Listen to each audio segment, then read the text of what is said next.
Okay, so I'd like to do a review of the Sivrock bike. I should have done it a long time ago. I've had this bike now for a few months, actually, and I've gotten hundreds of miles on it, and I've let friends borrow it, and I've rode with friends on it, and so I've got a pretty good opinion on it. Now, this is a budget bike. This is definitely a value, budget, cheaper bike.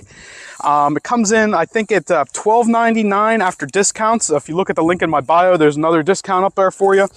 Now, I'd like to explain this, and the best way to compare this bike or explain this bike is to compare it to another bike, because I think personally that a fat tire hardtail, meaning without suspension, is probably the best bang for your buck e-bike that you can get. Now, me personally, like I said, I think a fat tire is the best bike with a hardtail, and I'd like to show you something.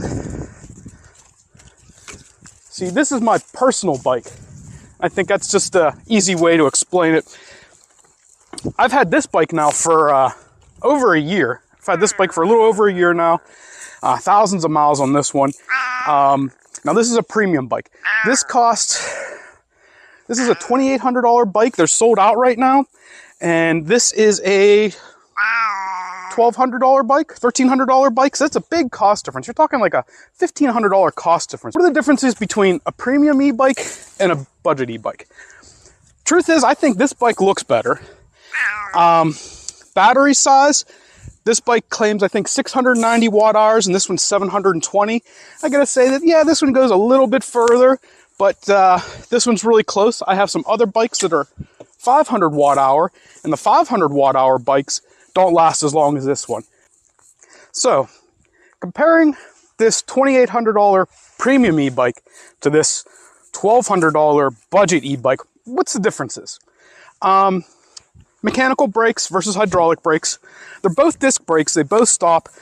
Hydraulic brakes have a nice feel to them, but that's really the majority of the difference is the feel in the brakes. Power, this claims 1,000 watt, and this claims 750. That's really my biggest gripe is I gotta say that this bike is faster at 750 watt than this thing is at 1,000.